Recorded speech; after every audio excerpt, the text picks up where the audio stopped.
Just before midnight on September 11th, 2001, in a small neighborhood of Brooklyn, New York, a Polish immigrant is fatally shot and murdered. He is known as the last person killed on 9/11, but his murder remains unsolved. You're listening to the Mysterious Bruce podcast, and tonight we bring you the case of Henryk Siwiak.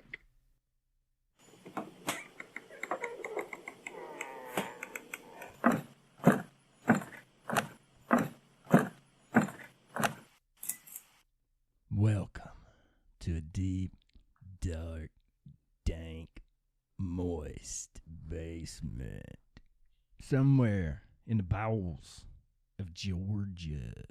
I think we have a 5-star review. We sure do. From Nix H. Put, great guys, 5 stars. Love these guys. Always fun to hear fellow Georgia people. Heck yeah. A lot of podcasts set in Georgia, you know. We don't translate to radio that well.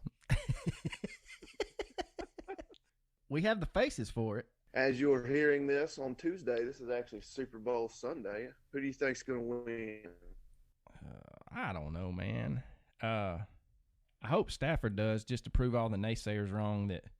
Well, the naysayers, as you know, they will say nay. A lot. But I'm going to tell you something. It's hard to bet against old Burrows. I'm going with the Bengals. He got the Bengal faithful foaming. They canceled school tomorrow. Well, yeah, because all the parents are going to be too hungover to drive the kids. Bus drivers, too. But, yeah, I don't know, man. It ought to be interesting. I hope it's a good game. I hope it's not one-sided like some of them old Super Bowls. So, I think the Bengals going to pull it off. You heard it here first. Well, you know the Simpsons said they were 34-31. It's hard to beat and bet against the Simpsons. All right, ladies and gentlemen, let's get into the case of the week. We are talking about... Very strange case. It's the only, not counting the terrorist attacks, it's the only homicide that day in New York. That's right.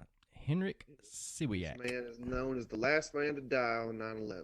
How fucked up is that, though? You just saw one of the greatest tragedies in American history, and then you just go get shot. Yeah. Sucks. Yep. Just trying to make a dollar.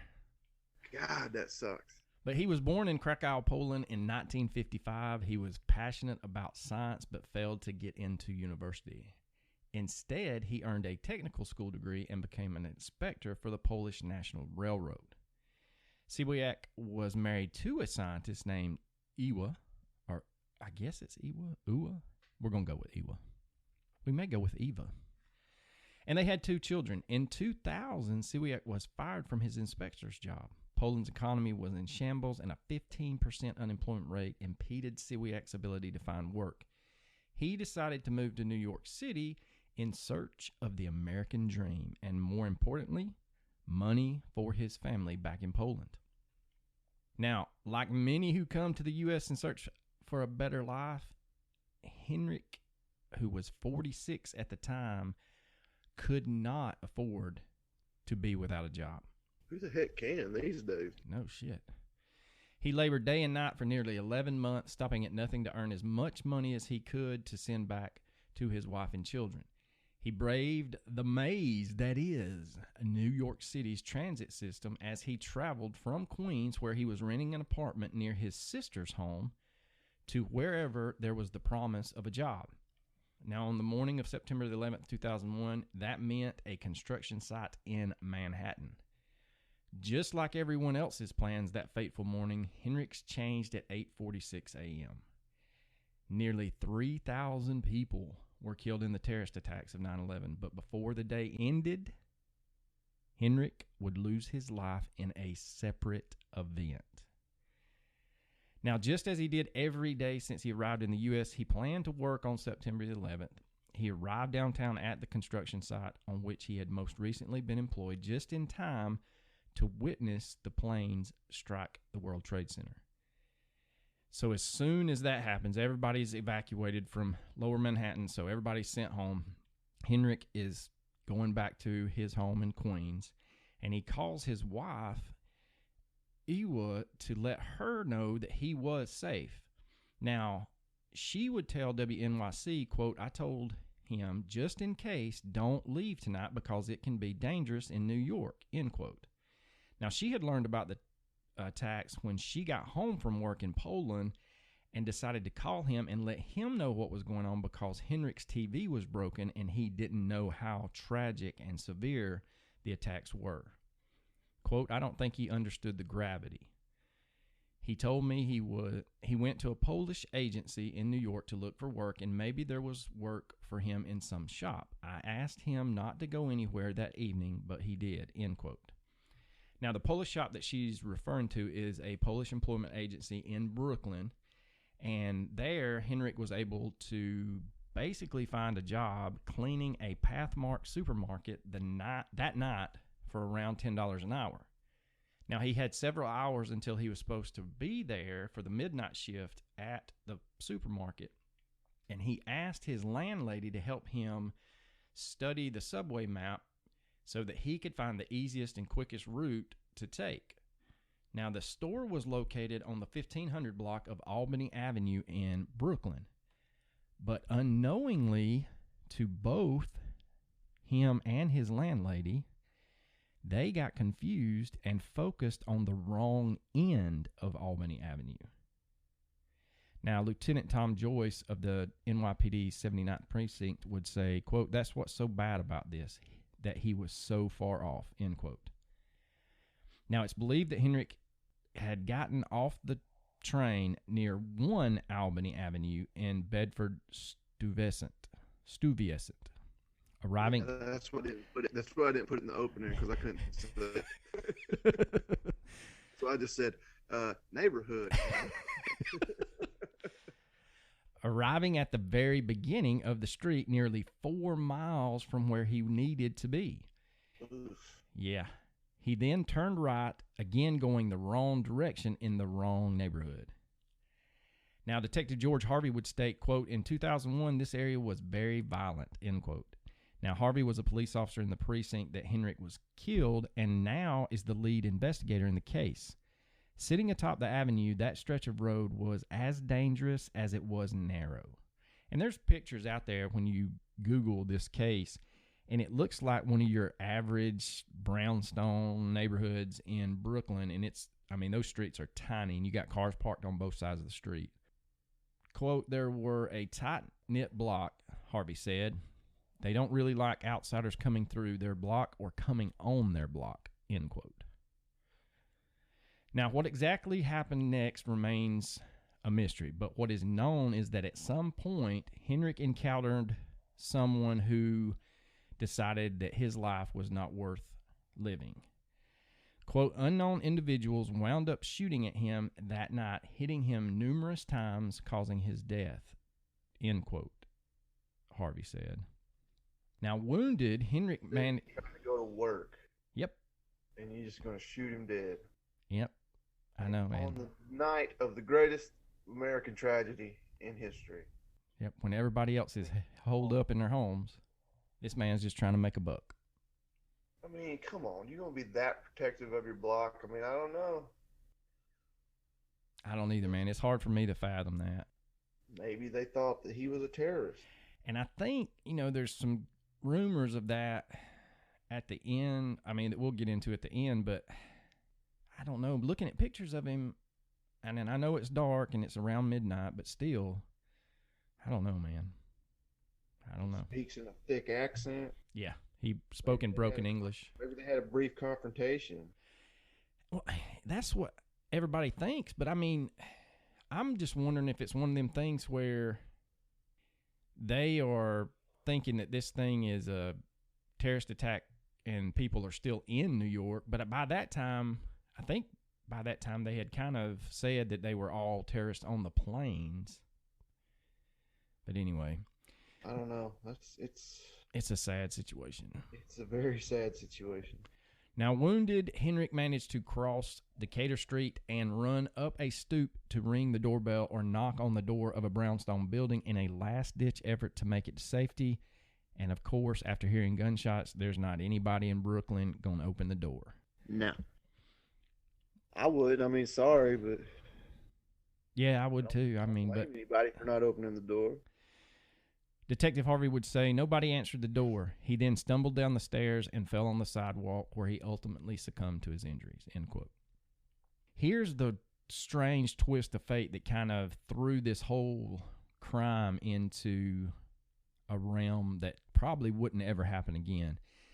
The New York Police Department's crime scene unit, which usually investigates all the homicides and sexual assault cases and provides lighting to help find clues such as fingerprints and footprints, was actually not available to the detectives because all of the resources that they could spare were immediately sent to downtown where the Trade Center was at. Yeah, that's what I was thinking is, you know, even though this seems like a random crime,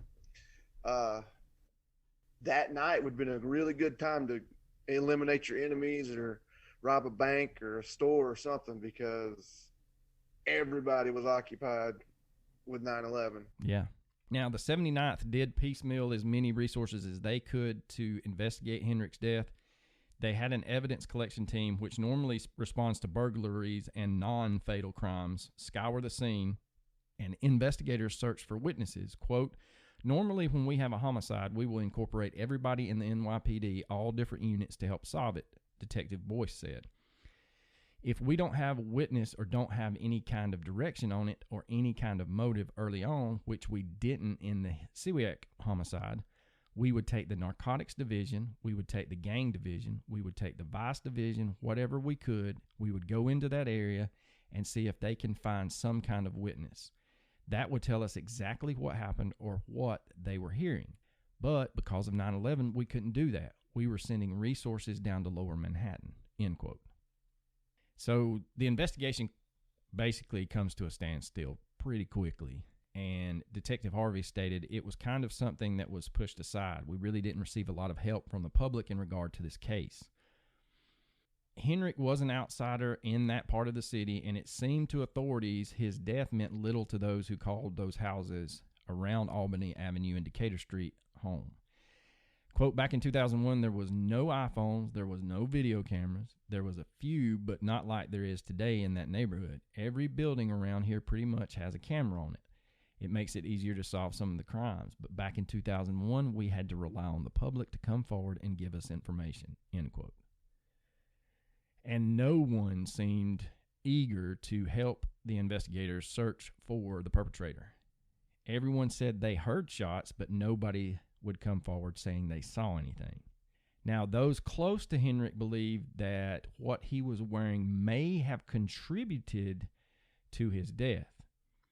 And when I read this, I was like, so you're telling me just because he spoke broken English and these clothes are all he had, they decided to shoot him down? You may have said, but what clothes was he wearing? No, I haven't. He was wearing camouflage pants, black army boots, and a dark colored jacket that night.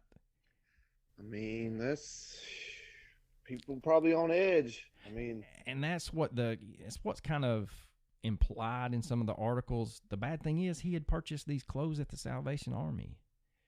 You know, and I think the way he was dressed, the fact that he spoke broken English, he was dark complected, but not as dark complected as some of the articles state. I mean, he appeared to me that he was more Mediterranean complected than he was Middle Eastern complected. But still, at night. Oh, no. I agree. I mean, he had all the cards stacked against him. In other words, he just got off at the wrong stop. And they said the community was still like at a fever point, and some have theorized that they think he was a victim of a robbery gone bad, but that's kind of thrown out the window because when they get to him, he still had $75 in his pocket. Well, I mean, clearly robbery wasn't the motive. They probably shot him and ran. Yeah, that's what I'm thinking. Time to go to rob him. Detective Harvey stated that anyone that gets arrested in this area, the detective squad debriefs them in regards to information pertaining to this case still today. But unfortunately, so far, nothing has turned up. And here's the thing. he may have not understood what was being yelled at him, why they were upset, or any of that. Detective Harvey stated he probably didn't even understand what was being said, if anything was said, or he couldn't communicate to the people on the block in a way that they could understand him. His wife said that she was an emotional wreck after losing her husband for 20 years and the father of her children, son Adam, then 10, and daughter Gabriella, then 17. He was a loving husband and a loving father. He loved making us happy, she said. He loved teaching his son to ride his bike or play chess. Loved helping me around the house. We were leading a modest but dignified life. He had planned on moving back to Poland as soon as he had made enough money to get them out of the hole they were in. But for a certain period after the tragedy, she thought it was a mistake and a misunderstanding. She stated, quote, that somebody stole my husband's documents and was murdered, that my husband got lost somewhere, so I kept calling him to check when he will come home. It's just this thing just, you talk about the worst possible luck for a human being to have. Yeah, all because he went to the wrong end of the Street. road, the avenue or whatever it was. Yep. Now, Detective Prate, who is now retired, stated none of the resources were there that night. The guys did a decent job of what they had, but minimal amount of work was put in that night just because there was nobody there to do it, not because of lack of trying. It's an absolute shame, he stated.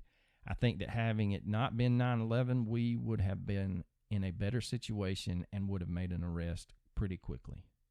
I still in my heart believe that he was the victim of a robbery that went wrong. But again, if you're going to rob somebody, $75 cash is the first thing that goes missing. You know, I honestly think he was a victim of his accent. You know, probably the person confronted him, asked him what he was doing, and when he spoke in a weird accent, wearing what he was wearing, after what happened earlier that day, somebody took, not on my neighborhood, Yeah. not in my neighborhood, boy. And yeah, that's what it seems like because, and you don't know, I couldn't find anything about his demeanor, like people that worked with him, but it may have been one of those things where when they confronted him, he was like, I'm, broken English, I'm trying to get to work. Or he may have said the supermarket, and then that led them to believe that he was, that he was full of shit. But like you said, I think it was vigilante justice. The people that did it thought they were trying to stop another attack. At that time, I'm fairly sure they had not stated who they suspected was responsible. They just know that it was an attack by a foreign entity. Yeah. So they may have heard the accent and said, oh, okay, he's going to try to do something in Brooklyn, and Brooklyn don't play that. Now, his wife, Ewa, believes that an arrest will never come. She said, but that God will ultimately hand out punishment for her husband's killer. Quote, just imagine the reverse. If an American was killed in Poland, not a stone would stay unturned. There would be a hole in the sky, but the perpetrator would be caught. And I understand where she's coming from. And there's a lot of pain and grief in her at that time. And she's right that there would have been a lot of resources, like the FBI would have been sent and tried to figure it out. But like I said, this is just an odd twist of fate. And I'm not demeaning his death by any sense of the word. I'm just saying that while I do not agree with anyone that would have done that to him, there's a lot of things that were stacked against him once he got off that train. Yeah. And here's the thing, like, if Americans killed in Poland, I'm just spitballing here, but I'm pretty sure the entire population of Poland is less than the population of New York City. Probably. I don't see how any murders get solved in New York City. I don't either. There's just way too many damn people. Yep. Detective Prate said that I don't know how that's going to get solved. It's going to be finding that one person who was a witness out there. And I really do believe there were a lot of people that witnessed it. It's just a matter of, are they willing to step forward? And obviously they're not, because this is still unsolved 21 years later, or 20-ish years later. Okay, I'm wrong. I'm very wrong. Population of Poland is 37.95 million. So He was a little off. He was just a little off. I mean, just a little. Maybe tens of millions off. I'm glad I looked that up rather than stick to my wrong one. Hold on. New York City is 8.4 million. Yeah, just a tad. Poland got a few more. Just a tad. Yeah, not many. I mean, we're not Go talking. ahead and shut the fuck up. I'm just going to be over here shutting up. Now, the 79th Precinct every September the 11th honors those who lost their lives, but they also, around the anniversary, hang up reward posters hoping to generate new information in Henryk's case. Harvey stated, quote, "We believe somebody saw something. It's just a matter of finding that person. I believe Albany Avenue is a pretty tight-knit block, so I believe that probably the person responsible is still in the area," end quote. Now, the NYPD is offering a $10,000 reward, and Crime Stoppers will pay an additional $2,000 for information leading to the arrest and conviction of the person or persons responsible for the murder of Henryk Siwiak. It's just a sad case that I had never heard of. And it kind of come across my social media feed about the other victim of 9/11. And I felt like that we needed to cover it to give it a little bit of light. But man, it's just a crappy situation all around. It's very interesting. I didn't even know about it until you told me we were going to do it.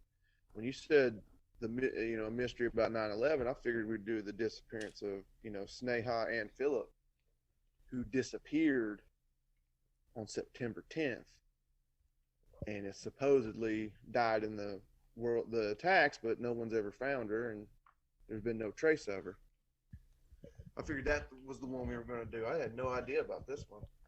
Yeah, and you still hear of people, even in the attacks, that they can't find any inclination that they were there. But, I mean, that case you brought up and this one are just kind of forgotten about. And the bad thing is, it's hard. It's not as hard to do now, but back then, it would have been hard for you to find out what happened the day before news-wise and the day after news-wise that did not pertain to 9/11. Yeah, if they even printed a story about this murder, it's not gonna make the front page. No, it's not gonna make the front page for a while or at all. I mean, 9/11 was, granted, it should have been, but 9/11 was definitely the lead news story for months. Yeah, and what's so bad is, my brother's birthday is September the 12th, and I think I didn't realize that his birthday had came and gone until like the 14th, and I felt horrible. But I was like, man, all I do is we went to school and turned the TVs on and tried to talk it through with high school kids, and then I come home, turn the TV on, trying to figure out what the hell happened and how it happened. So, I mean, I was in college. I just turned 20. I was sleeping on a friend's couch, and they woke me up and they said, "Man, there's been an accident." I was like, "What?"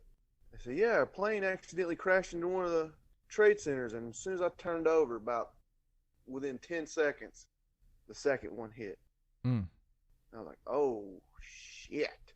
Well, we worked together in the same building, on that back 400 hall.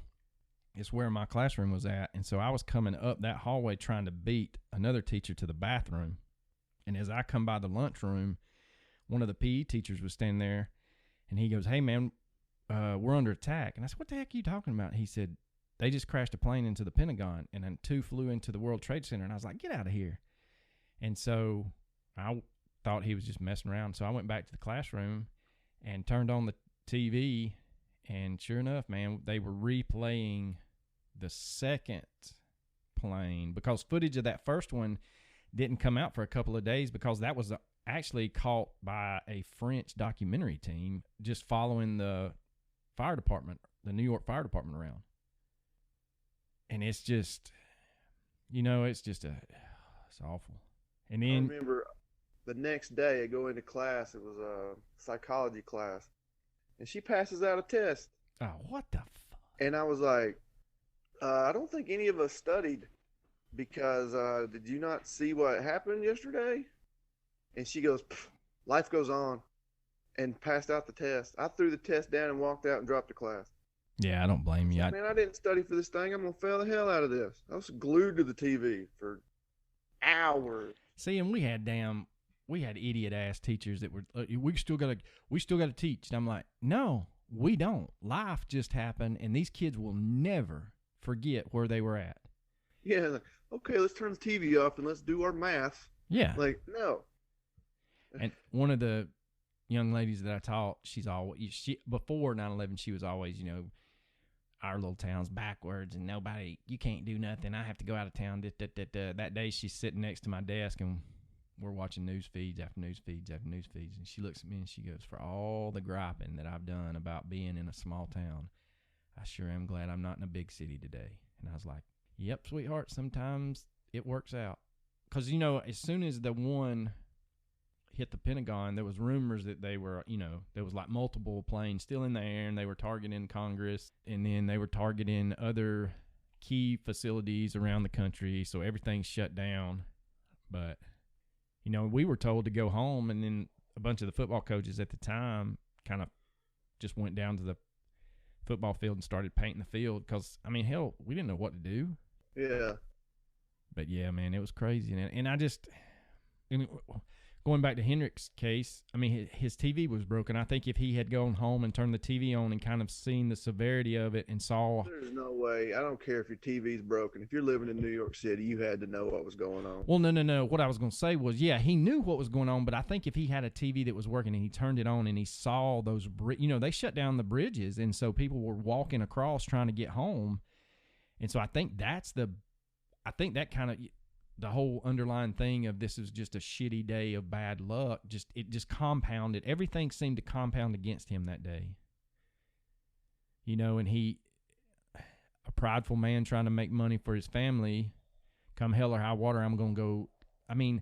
Who else goes to an employment agency and tries to find work knowing the city was just shut, or his construction site down in Manhattan was just shut down? My heart goes out to his family, first of all, because they don't have closure, but my heart goes out for him because he was just trying to make a dollar, man. He was trying to better his family's life back in Poland. And like you said, because of the way he was dressed, the unfortunate accident of getting off at the wrong end, reading that map wrong, and then him speaking in broken English and being dark-complected were just things that... Was he dark complected? That not really though. That's what I was trying to say earlier about how he's Polish people are dark complected, man. They're not, but he was more like he was a deeper olive skin than most Polish people. And so, like you said, with it being dark, I think they realized that he wasn't American as soon as he spoke, but also his complexion didn't help. Probably didn't want anybody in that neighborhood to begin with, much less on that day. Right, and that's the way the cops kind of explain it out, was that, if you found yourself on any other day of the year walking down that stretch, you might wind up dead. So, it's just a shitty situation. This is a short little case, and we kind of hijacked it a little bit, but... It's definitely not... Did you just say hijack it? Yeah, I can take really? That. Yeah. Oh, my God. I can take all that out. Can you be? I know. Wow. We kind of derailed it. There you go. Yeah, this is never going to be solved, ever. No. Because it's a random killing in a city populated by millions of people. Could have been anybody. So sadly, I don't think they'll ever receive justice for this. No, I don't either. And it's just a sad situation. I think his son's turning 30 this year. His daughter's almost 40, and hopefully, they're doing well. And from what I can gather, she was a very prominent scientist, but I think it was a situation that the unemployment rate was so high, but inflation was even higher over there at that time, and so they couldn't depend on her salary, and so he couldn't find work with the unemployment rate being so high. So I guess whatever money they had, bought a one-way ticket for him to come to New York. So Yeah. Man, it's like, I couldn't imagine. Like, losing a parent is freaking terrible. Trust me. But losing a parent to a murder, God. in a foreign country, it's not like you can go, pound on doors and pass out flyers. I mean, they're way across the pond. So yeah, I mean, it's just recommendations. I would recommend Yellowstone. Yellowstone. If you haven't watched it, watch it. It's awesome. And 1883, the spinoff, it's okay. I heard that one takes a little bit of time, but you got to really like Westerns. Well, I'm just not a big fan of Faith Hill. I'm not either. She's in it, so. I like Tim McGraw. I like Tim McGraw. I like Billy Bob Thornton. I'm just not a big fan of Faith. And I think the reason that I'm not a big fan of Faith is because she was on a radio interview, God, I don't know, 10, 12 years ago now, maybe longer than that. And at the time, I think she was in the, Us magazine or People or somebody had named her, top 3 sexiest women alive or something at the time. And so the radio host, is kind of concluding the interview and was like, so how do you feel about being named, the sexiest person alive? And she just went off on this crazy Karen tangent before Karen tangents were even a thing and hung up on the guy. And I'm like, you rude ass. He asked he didn't ask about how you were, oogled and ogled over. He just asked how you felt about it. Kind of like Sean Connery when he was named sexiest man alive. They said, well, how do you feel about being named sexiest man alive? And he goes, it's a myth. Well, I remember there was a award show where she was backstage and she was nominated, and then when they read out a different name than hers, she looked directly into the camera and just went, what? Shit. Like, no. No, she's just not a good person in my book, but I mean, she is married old Tug McGraw's boy. I liked him, man. I do saw too. him in concert. He's good. My recommendation is also going to be a TV show, and if you have Amazon Prime, watch Jack Reacher. It is an adaptation of Lee Child's first Jack Reacher book, and Is it worth it? yes, dude. If you watched the 2 Jack Reacher movies, they're not really okay. Well, then you don't even have any preconceived notions. Basically, in the book, Jack Reacher is 6'5", 250-pound, one-man wrecking machine, and they found a guy that's 6'3", 240, and this guy is a giant. But it's got a good storyline, and they don't have too many tangent storylines to make it, overwhelming.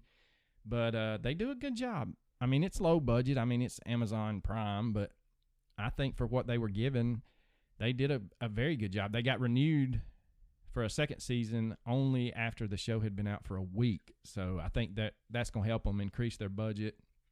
But yeah, they did a phenomenal job, man. And they actually have Lee Child as a kind of a contributing director. Don't know who that is. He's the guy that wrote the book. So, but anyway, yes, it is a very good show. All right, man. You got anything else? You know I don't. Deuces.